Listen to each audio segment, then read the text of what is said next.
On January 6, 2026, a new documentary premiered on Investigation Discovery, more than 20 years after the deaths of the 5 children Rusty Yates had with his wife, Andrea. In it, Rusty reflects on the family he lost, the children he still mourns, and the life that never unfolded. When I watched this documentary, what stood out to me wasn't just the passage of time. It was how much context was still missing from the way this story is usually told. And that's what I want to look at here. Not to relitigate what happened, not to defend or condemn anyone, but to understand the system these decisions were made. I want to start with framing, because every story is framed. I have a background in communication, and one of the first things you learn is that no narrative is neutral.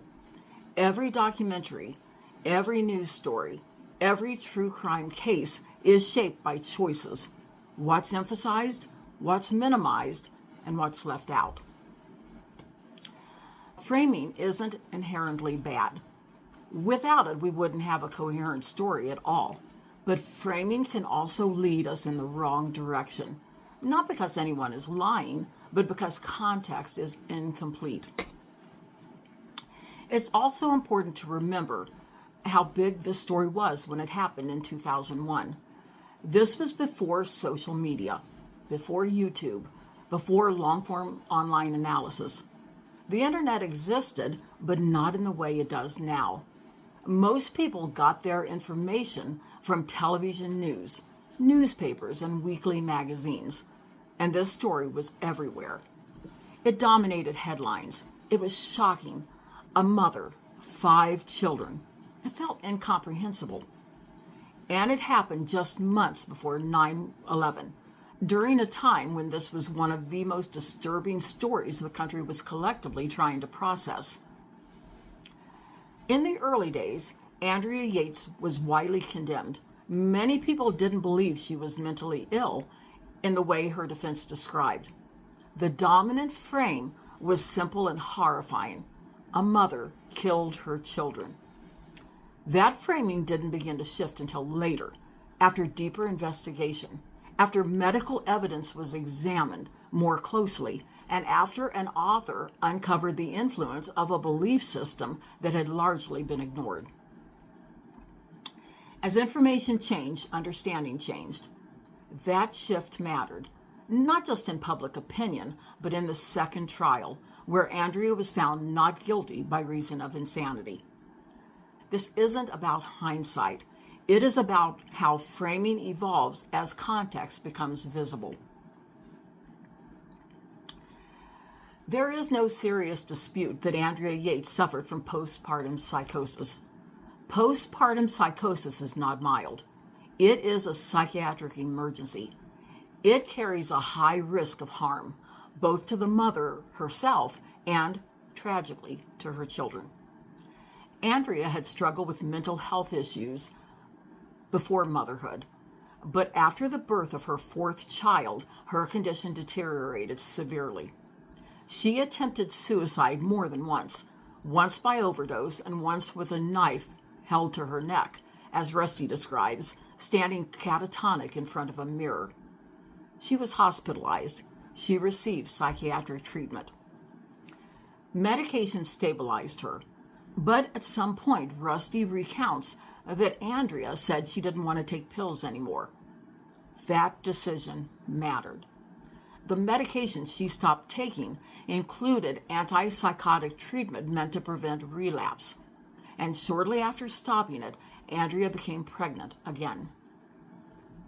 Doctors had warned them that another pregnancy carried a serious risk, even a likely risk of psychotic relapse. Before we talk about belief systems, authority, or responsibility, we need to pause and clearly understand what happened on the day itself. On the morning of June 20th, 2001, Andrea Yates was at home with her 5 children. At the time, the children ranged in age from 8 years old to just 6 months old. Andrea had already experienced a severe psychotic break following the birth of her fourth child. By the time the fifth child was only a few months old, she was again showing clear signs of psychosis. That morning, before leaving for work, Rusty Yates saw Andrea sitting in the kitchen, eating dry cereal directly out of the box with her hands. He described her overall state that morning as withdrawn and largely unresponsive, nearly catatonic. Despite this, Rusty left for work. His mother was expected to arrive within the hour to be with Andrea and the children, because Andrea was not supposed to be alone with them. That hour mattered. During that window of time, Andrea Yates drowned all 5 of her children in the bathtub. Afterward, she calmly called the police. Now, with that timeline grounded, we can talk about the system these decisions were made inside. Rusty Yates met Michael Warnecke, the religious leader at the center of this belief system. Warnecke deliberately focused his outreach on college students, and Rusty encountered these teachings while he was in college. After Rusty and Andrea met, Rusty introduced Andrea to Warnecke and to his belief system. The belief system itself was, and still is, fundamentalist, rigid, and deeply isolating. In this new documentary, former members described the belief system as profoundly isolating. There was no church, no gathering place, no community. Families were spread out, communicating through letters, newsletters, and cassette tapes. Everything revolved around one authority, Michael Warnecke. One former member says that when he watches documentaries about other cults, groups that at least had collective gatherings, he feels a strange sense of envy. Because in this system, there was no shared life at all. Isolation wasn't a side effect, it was the structure. Former members also described something else that's critical to understanding how this system functioned. In this belief structure, every authority outside of Michael Warnecke was treated as suspect or outright invalid. Schools were portrayed as corrupt. A government was portrayed as dangerous. Medicine, including mental health treatment, was framed as spiritually compromised. Former members described being taught that Satan was present in these institutions and that outside authority could not be trusted. This belief system also emerged during a period when public trust in religious authority was already collapsing. The late 1980s and early 1990s were marked by major televangelist scandals. Figures like Jim Bakker, Tammy Faye Bakker, and Jimmy Swaggart were exposed for financial misconduct and sexual impropriety. These scandals dominated and deeply shook public confidence in religious leadership. Former members describe how Warnecke used these events to reinforce his message, pointing to even well-known men and women of God as proof that mainstream religious authority was corrupt. In contrast, he positioned himself as the only authority that could be trusted. That distrust of outside authority also showed up in everyday family decisions. In the documentary, Rusty explains that their children were homeschooled, and he makes a point of distinguishing their reasons. He says Andrea's concern was about influence, that she didn't want the children exposed to what she saw as negative influences in public schools. Rusty, on the other hand, says his reasoning was different. He describes viewing homeschooling primarily from a learning standpoint, believing that children would learn better at home. Different reasoning, the same result.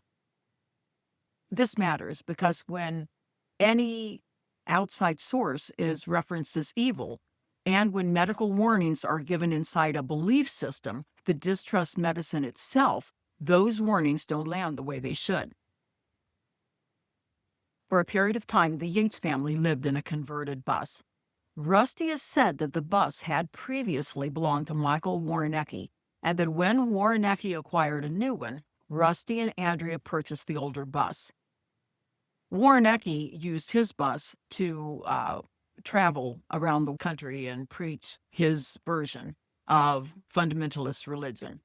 At the time, Rusty says he asked Andrea and the children how they felt about living this way, and that everyone agreed that they were all for it. After the birth of their fourth child, while still living in the bus, Andrea experienced what Rusty describes as a breakdown.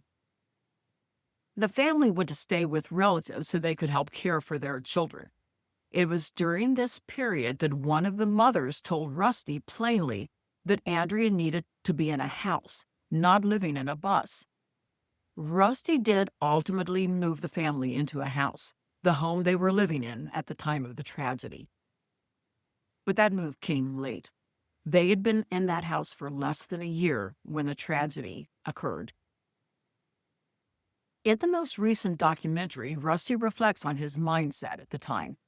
He acknowledges that his views align more closely with the belief system back then, including the idea that the husband is the head of the household and the primary decision maker. In that structure, the wife is expected to be more submissive or deferential. Rusty also says something important, that he assumed Andrea would speak up if she disagreed with a decision, and that now he's no longer sure that assumption was accurate. That matters. Because when decisions are made inside a hierarchy, silence doesn't necessarily mean consent, especially when illness, religious obligation, and deference are involved. Rusty has said that after their fourth child was born, and after Andrea had her breakdown, he got busy and drifted away from these teachings. But this wasn't a belief system you left by skipping a service. There was no service to stop attending. The belief lived inside the home. Andrea continued engaging with it, and Rusty did not discourage that. Stepping back personally didn't remove the system from the household, and this is where the framing becomes uneven. Andrea's actions were eventually examined through the lens of postpartum psychosis. When the belief system came into focus, it was used to explain her behavior, her delusions, her thinking, her actions. But Rusty was rarely examined through that same lens. He wasn't included in the psychological or belief system analysis in the same way. He was treated as adjacent, present, but outside of it.